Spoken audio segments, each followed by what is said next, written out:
میرے ابو کے اپنے خاندان کے ساتھ زمینی تنازعات چلتے رہتے ہیں جن میں ہم حق پر ہیں، جس کی وجہ سے میرے چچا اور تایا میرے والد صاحب کے ساتھ لڑتے جھگڑتے رہتے ہیں۔ قرآن و سنت کی رہنمائی فرمائے کہ میں اپنے ان رشتہ داروں کے ساتھ کس حد تک تعلق توڑ سکتا ہوں۔ اور یار جان چھڑا لو، دے دلا کے جان چھڑاؤ۔ ہمارے بھی اپنے اسی قسم کے معاملات چل رہے تھے، تو اللہ کا شکر ہے والد صاحب کو قائل کیا، 6-7 مرلے زمین خود سے دے دی، ایک کمرشل جگہ کے اوپر تھی، روڈ کے اوپر۔ میں نے کہا جی ہمارے پاس 70 موجود ہے، وہ 77 تھی، اپنی انہوں نے کسی زمانے میں بیچ کے سارے ہمارے قریبی رشتہ دار کھا بیٹھے، بعد میں اس جگہ کی ویلیو چڑھ گئی۔ اب انہوں نے کہا کہ نہیں جی یہ اتنا حصہ ہمارا اور بنتا ہے، مقدمات بھی جیت لیے، پھر وہ سٹے لے لیتے تھے۔ اینڈ رزلٹ یہ ہے کہ نہ وہ زمین ہمارے کسی کام کی نہ ان کے کام کی۔ پھر ہم نے صلح کر کے 7 مرلے زمین دی، اور والد صاحب نے کہا کہ بھئی یہ میں اپنی خوشی سے نہیں دے رہا، میں آخرت میں بدلہ لوں گا اس کا، میں اس جھگڑے کو مٹانے کے لیے۔ تو ٹھیک ہے، دنیا میں بھی سکون میں آگے، اور آخرت میں تو دیکھیں اس کا کیا اجر ملنے والا ہے۔ بخاری مسلم حدیث ہے، ایک 42 زمین بھی اگر کسی نے دبا لی نا کسی کی، تو 7 زمینوں کا توق اس کے گلے میں ڈالا جائے گا۔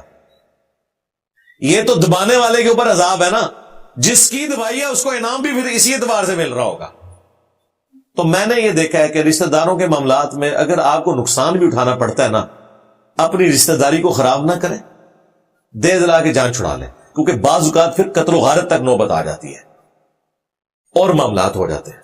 سب سے زیادہ اگر آپ کی لائف ونریبل کوئی کر سکتا ہے نا، تو آپ کا قریبی رشتہ دار اور دوست کر سکتا ہے۔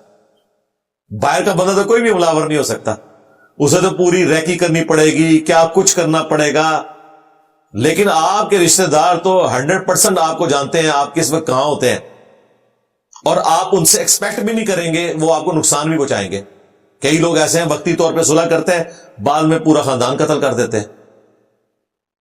تو بہتر یہ ہے کہ آپ ڈیفینسو موڈ میں جائیں، اپنی جیب سے بھی کچھ لگانا پڑتا ہے کر کے جان چھوڑیں۔ یار آخرت کا دن ہے نا، آپ یہ سمجھیں یہ نیکیاں آخرت کے لیے سٹور ہو گئی ہیں، اپنے آپ کو سیٹسفائی کر، کیا فرق پڑتا ہے؟ مجھے بتائیں اگر اس جھگڑے کی وجہ سے آپ کا باپ قتل ہو جاتا ہے، یا وہ کچہری کے چکر کاٹ کے سائیکو مریض بن جاتا ہے، تو پھر تو آپ نے کہنا تھا یار یہ ساری زمین بھی لے لیتے میرا باپ تو بچ جاتا۔ پھر اینڈ پہ یہ سوچ رہے ہوتا ہوں پہلے جان چھڑاؤ۔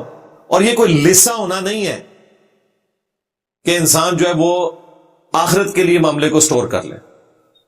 سورہ شورى میں آیا کہ برائی کا بدلہ اسی لیول کی برائی ہے، لیکن اگر کوئی شخص معافی کی روش اختیار کرتا ہے نا، تو اس کا اجر اللہ کے حضور پکا ہے۔ اور اس طرح کی جو دشمنی ہے ان میں معافی کی روش اختیار کرنے میں آپ کا اپنا فائدہ بھی ہے، پھر قطع تعلقی سے بھی آپ بچ جاتے ہیں۔ تو اس لیے ماں باپ کو سمجھایا کریں۔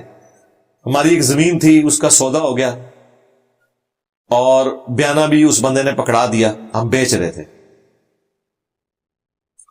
اور الٹیمیٹلی وہ شخص رقم ارینج کرنے میں ناکام ہو گیا۔ تو پاکستان میں تو یہی قانون چل رہا ہے کہ وہ بیانہ ضبط ہو جاتا ہے، حالانکہ شریعت میں تو یہ حرام ہے۔ آپ اس طرح کی فائنینشیل پینلٹی تو کسی کو نہیں ڈال سکتے۔ تو میرے والد صاحب نے مجھ سے پوچھا کہ اب ان پیسوں کا کیا کرنا ہے؟ یہ 60-70 ہزار روپے تھے، اور آج سے میں کو 15-20 سال پہلے کی بات کر رہا ہوں، بڑی رقم تھی، آج کے لاکھوں روپے بنتے ہیں۔ میں نے کہا جی یہ حرام ہے ہمارے اوپر۔ ہم عشاء کی نماز کے بعد گئے، ان کو گھر واپس کر کے آئے پیسے، کہ جی یہ آپ کے پیسے ہیں۔ وہ بڑے حیران ہو گئے، جی یہ کیسے ہو سکتا ہے کوئی بندہ بیانہ نہ دبائے؟ تو ہمیں تو پتہ ہے نا کہ یہ آخرت کے لیے ہم جو ہے وہ یہ ایک لعنت کما رہے ہیں۔ اچھا وہ زمین ہماری نہیں بکی، اس زمانے میں وہ زمین بک رہی تھی 70-80 ہزار روپیہ مرلہ، آج اس کی قیمت جو ہے نا 7-8 لاکھ روپے مرلہ ہے۔ ابھی تک نہیں، وہ بیچی ہی نہیں، ضرورت بھی نہیں تھی، وہ بس ہم اس وقت ایک تازہ جھگڑے سے فارغ ہوئے تھے، تو ہم نے کہا چلے ہم بیچ دیتے ہیں، جان چھوڑ دیں، بعد میں کوئی مسئلہ نہ کھڑا ہو جائے۔ مسئلہ تو کھڑا ہی نہیں ہونا تھا، ظاہر ہے ہم نے 7 مرلے ان کو بھی دی ہوئی تھی، وہ پڑی ہوئی ہے اب۔ تو اس طریقے سے ڈیفینسو موڈ میں جانے میں دنیا میں بھی فائدہ ہوتا ہے اور آخرت کے پوائنٹ آف ویو سے بھی۔ گھر کے بزرگوں کو دین کی طرف کیسے لایا جائے، ان کے دلوں سے فرقوں کی دکان کیسے بند کی جائے؟ بہت مشکل کام ہے جی۔ فرقہ بازوں کو سمجھانے کا طریقہ، یہ میری ویڈیو دیکھیں، اس میں بھی میں نے بتایا کہ آپ نے بزرگوں کو کبھی یہ نہیں کہنا کہ آپ فلاں جگہ غلط ہیں، فلاں جگہ غلط ہے. بزرگ تو ایسی چیز ہے کہ بیٹا پیغمبر ہو نا، بزرگ پیغمبر کی بھی بات ماننے کے لیے تیار نہیں ہوتا، تا وقت ہے کہ وہ ابا بھی خود پیغمبر ہو، وہ ایک الگ بات. حضرت ابراہیم کے ابا نے کیا کیا، یہ ایک الگ سے بات ہے. کوئی کہتے ہیں چچا تھا، کوئی کہتے ہیں والد ہے.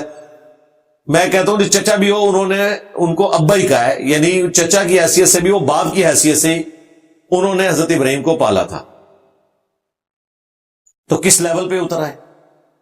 حالانکہ سورہ مریم میں اتنے پیار سے الفاظ ہیں، یا اباتی یا اباتی، اے ابا جان میں آپ کو اللہ کی طرف بلاتا ہوں، آپ شیطان کے راستے پہ نہ جائیں. اتنے پیار محبت سے جو کہتے ہیں نا پازیٹیو باتیں کریں. حضرت ابراہیم علیہ السلام نے اتنی پازیٹیو گفتگو کی ہے. ابا نے اینڈ پہ کہا نکل میری نظروں سے دور ہو جا. ہمیشہ کے لیے قطع تعلقی کر دی اپنے بیٹے سے. تو باپ یا تو پیغمبر ہو، اور اگر پیغمبر نہیں ہے، یہ ایک رشتہ ہی ایک عجیب سا ہے.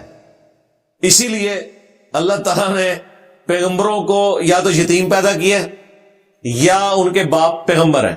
ماں والا معاملہ ذرا ڈفرنٹ ہے، وہاں نرمی موجود ہوتی ہے. تو گھر کے بزرگوں کو بھی آپ اس طریقے سے نہیں سمجھا سکتے کہ انہیں بتائیں.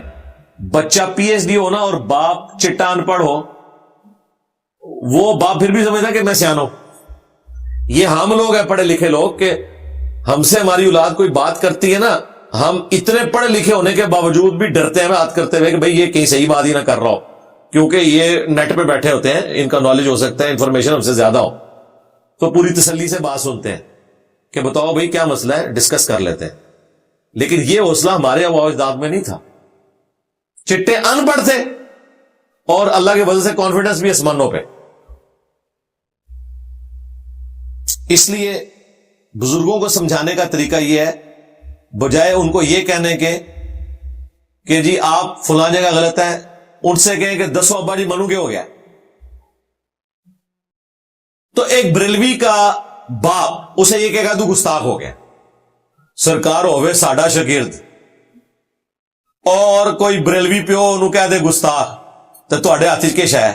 چشتی رسول اللہ، ہائے شبلی رسول اللہ، تھانوی رسول اللہ. ابا اگے کیا نسے گا تواڈے، پھڑا ہی نہیں دے گا. جیڑا ابا پہلے تواڈے تے چڑھیا سی نا گستاخ وابی گستاخ فلاں فلاں، ہوگا ابا جی رک جاؤ اتنے ہی، ہوں ثابت کرنا جے میں گستاخ ہاں. پہلے ابا جی نوں کہنا کہ ایڈا اشری تھانوی سی، انہوں تسی گستاخ کیوں نہیں کہندے؟ ابا جی کہنے گے بالکل دیوبندی تے ہے ہی کافر نے، گستاخ نے، تھانوی رسول اللہ. انہوں نے کہا اتنے رک جاؤ، چشتی رسول اللہ بھی لو سامو. یہ ہے طریقہ پہلوان کو اس کے زور پر گرانا ہے. فرقہ بازوں کو سمجھانے کا طریقہ یہ کلپ دیکھیں، مجلس 50 دیکھیں. ہمارے ہاں تو اللہ کے فضل سے ہر بیماری کی دوا موجود ہے.